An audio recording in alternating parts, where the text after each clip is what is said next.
In this video, we're going to talk about why your woman closes down when you open up. And so for a lot of guys, they say, I can't, like my wife can't empathize with me at all. Not only can my wife not empathize with me at all, she doesn't take accountability. She doesn't really care about how I'm feeling. And it's always about what she wants. And she never apologizes. And it's because this is something that you've created in the relationship. Her dynamic with you is something that you've created. And for a lot of guys, they don't want to take ownership of the garden that they've created. And that their wife is actually a reflection of how they've been operating as a man. I'm not telling you that you're responsible for her feelings and her emotions or anything like that. I'm not saying that. But what I am saying is that if you are acting a certain way towards somebody, you're going to get a certain kind of response. And if you keep doing this over and over again, you're going to train the relationship to be a certain way. And so in this video, I'm going to show you exactly what's going on here, how you can actually open up and be vulnerable and have a great intimate relationship with your wife without her shutting down or shutting you down. My name is Baxter, and I help guys in betrayal situations. The process of being with a woman for 50 years or a woman that you're dating is pretty much the same. For us, it's just science. Because we know the patterns, we know the solutions. It's not that complicated. You have to make a commitment for yourself. That's what it means to be in Soul Seducer program. That's what it means to work with me directly. So that you can learn to handle your emotions, so you can learn to see right into a woman's soul and seduce her from within, to create this garden that she can actually thrive in. We'll get you to that place where you make the right decision for you and your chick. Most men, most people, do not have a handle on their emotional state. They either go between two places, and there's always these extremes that people go to. They can never find this middle ground, which is, I'm just going to be incredibly emotional. This is who I am. Just take it or leave it. If you can't handle all of me, you don't deserve any of me, type of a mentality. You see a lot of women will say this, a lot of wives, a lot of single girls will say this. And there's a reason why they stay single, because guys don't want to deal with that kind of shit. And then there's the other side of I'm logical, I'm unavailable emotionally, I'm really disconnected from my core. And so being in one of these two places does not engender a healthy relationship. If I come at my wife and I'm just completely emotional and saying, oh, I've got all this stuff going on, I don't know how to handle it, I'm just really upset and all this stuff, then on her side, her empathetic side is going to want to take care of you. Her empathetic side is going to want to try to handle and manage your emotional state. And then on the other side, if you come to her logically, well, you wouldn't at all, because you're completely shut down. And so this will be the place where she'll say, yeah, my husband's completely emotionally unavailable. Or I'm in this place of my husband's just completely too emotional and I have to be the man in the relationship. I have to be the one being grounded. I have to be the one trying to take care of him. And so where a lot of guys think that being vulnerable means to be overly emotional. It means to completely just, oh, I'm sad about this and I don't want my wife to see me cry, but I'll cry in front of her and stuff. And it's like, that's not vulnerability. That's just emotionally exploding. And then because, like I was saying before, she cares about you and loves you and she wants you to be healthy and strong and whatnot, she'll try to build you up. She'll try to talk you up like women do. They'll talk to their girlfriends. They all talk each other up, build each other up, and she'll do this for you. But on the other side of this, she's having to bring some sort of mommy energy, right? So if you're a child and you're having a temper tantrum, mommy's like, it's going to be okay, baby, I love you, everything's going to be right, people love you, just be with somebody who cares about you. You know, they're going to build you up like they would a child. But when you do this with your wife, she'll try to build you up. And to her, this feels disgusting. She doesn't want to build you up because you're her lover. She doesn't want you to ever be in this place where she has to take care of you emotionally like she would have to her son. And now she'll do this because she's been trained through society, through her own empathy, to, hey, how can I help this man? What does this man need right now? And she's not thinking about how do I solve his problem like you would. How do we solve the problem? She's going to think, how do I change his emotional state? And then once he changes his emotional state, he'll figure it out. If he feels a little bit better, he'll figure out the solution. And so you'll see that this is what she's going to do. She's going to approach you how she'd approach a woman in this. And so a lot of guys will get addicted to this. I want my woman to make me feel better.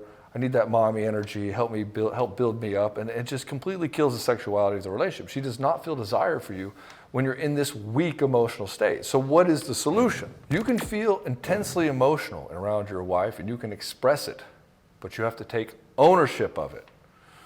In other words, I can say, baby, everything's worried. You can go into victim, oh, the world is falling apart. I don't know, I lost my job. Even my dog hates me. I'm going to go write a country song. Or you could say, yeah, that shit really fucking sucked. And so this is what I'm going to endeavor to do differently next time. Yeah, I'm in a place of pain. I don't really like that. And so I'm going to change this other thing about myself. I'm going to take ownership of it. I'm not going to ever blame my wife for my emotional state. just like I will not allow her to blame me for her emotional state. On one hand, yeah, there can be things that affect each other, and if we're doing something that is incorrect in a relationship, we hit up on a boundary, then yeah, let's have a discussion about it. But she can't say, you're making me angry or you're pissing me off. That kind of language is not allowed in a healthier relationship because it does not allow ownership of the emotional state. It's this victim. You are in control of my emotional state. And this also, when you go into this place over and over again, you start developing a codependency. You are now in charge of my emotional state.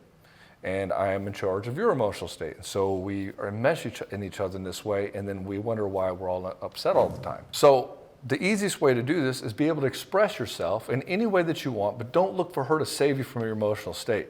And if she tries to do it, say, hey, no, I'm good. I don't need you to try to make me feel better. This is just expressing to you how I am so that you know. I got it. This is what I'm going to do differently. So it's good to have a plan ahead of time. It's best not to think your way out of emotional states in front of your wife, because she'll take all these things as like, oh, this is what he's going to do, this is how he is. And because when you're thinking, you could be all over the place. And you don't necessarily know where you're going to land. And she might pick up on any of the things along the way and think that that's the direction you're going to go, and she'll get unstabilized in that way. She'll get fearful about where you're going to go and what you're going to do. She might argue with you in the middle of it because she feels insecure about what you're going to do and where you're going to go. And so it's best to have this figured out ahead of time. And so your vulnerability is not looking for her to make you feel better. Your vulnerability is not coming to a place of trying to figure it out in front of her. Unless you say, hey, I'd like to talk this out. Can you just be a sounding board for me for a few minutes? See, now we've created the context, we've created the container from which she now knows how to operate with you. And so this is a good thing that you can do as a man, is create that context and container, how she should operate with you. This will settle her down completely because now she's not guessing. And so the name of the game is you're not trying to bleed in front of her, you're trying to lead into a better place. The second thing you could be doing is you're opening up from a place of fear, not power. And so he'll say something like, oh, I'm feeling sad, I'm feeling upset. And what he's doing, he's eliciting all these negative emotions so he'll feel closer to her. I'm having anxiety. I feel like I don't like you talking to that guy, so I'm going to start creating drama so that you'll come and pay attention to me. This isn't a place of power, this is a place of fear that's manipulative, trying to get her to come to him. And guys do this shit all the time. Well, I don't like you hanging, I don't want you wearing those clothes, I don't want you hanging out with those friends and stuff like this. And so he'll create a lot of drama so that she doesn't go do whatever it is that she wants to do.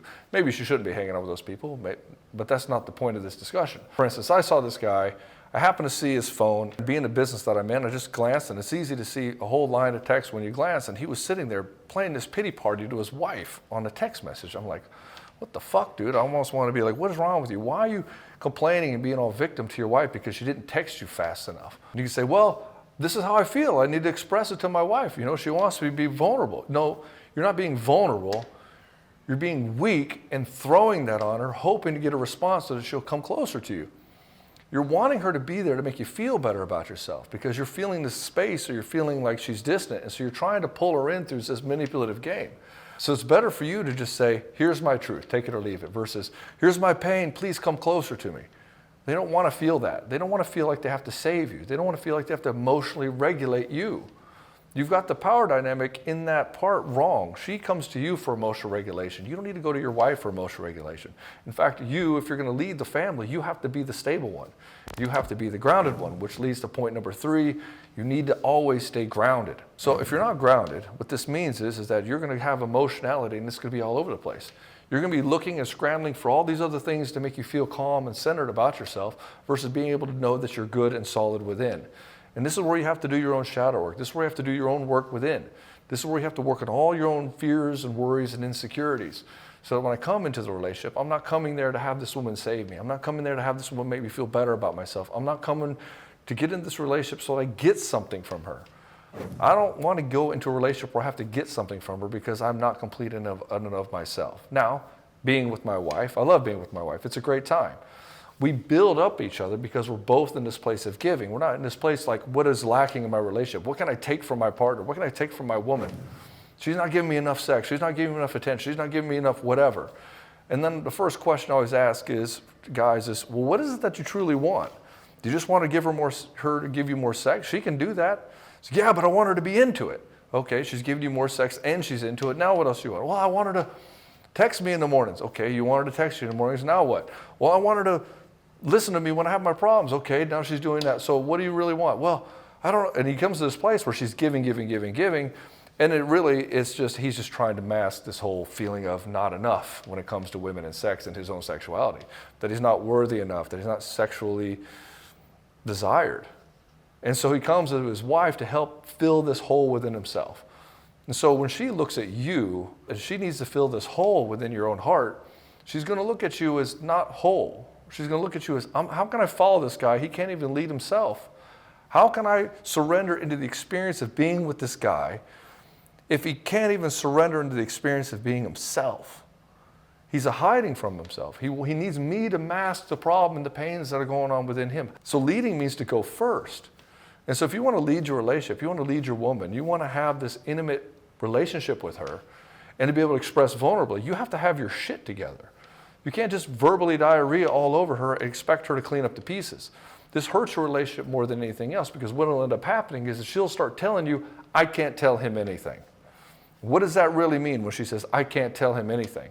It means that I don't feel safe to express who I am, which means that if I have an emotional state and I get upset about something, and I tell my husband, then what he's going to do is he's going to get more upset.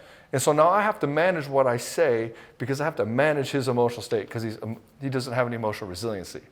This is the first thing we teach men how to do in Soul Seducer. It's so crucially important to get your nervous system regulated and calm and grounded that there's no point in me teaching you anything else afterwards. If you can't get yourself calm and grounded and emotionally self-assured and knowing who the fuck you are and what it is that you want, you won't be able to have boundaries, because you'll spin out on everything that she's doing. If you can't have boundaries, she's not going to see you as powerful. If she can't see you as powerful, she cannot be sexually attracted to you. If she doesn't see you as powerful, she cannot respect you. If she sees that she's stronger than you, then she's going to see you as, how can you protect her from anything? If she's more grounded than you, then she has to regulate you. And so what's the point of being with the man? You'll hear a lot of women say this, well, I can't find a guy. I can't find a good guy. Like, there's a lot of great guys out there. What's your fucking problem? Well, I can't find a good guy. If you actually talk to these women, they'll say all men are babies. Most of them are not really emotionally resilient either. They don't have their own shit together. But at the end of the day, this is what they're asking for. And I can't tell you the number of women that actually calm the fuck down and become more emotionally resilient if they have a savage fucking dude in their corner. The guy creates the garden, and she can either thrive or go into chaos. And you see a lot of women going into chaos in relationships because they don't know how to, they're trying to do the thing that men need them to do for them. And so for men, like, what do women bring to the table for men? They bring life, they bring fun, they bring excitement, unless, of course, she's not getting her needs met in the space of an emotional regulation and groundedness, and then she starts to become hard and bitchy and irate and annoyed, and she doesn't really know why. And it's because of this one problem. So, my brother, if you want to learn to do this, you want to learn how to be an absolute savage soul seducer, that's what the program Soul Seducer is all about. You'll find it in the link in the description below. If you found this video helpful, you want other guys to see it pop up in their feed, hit the like button. And if you want to see more, obviously hit subscribe, and I'll see you in the next one.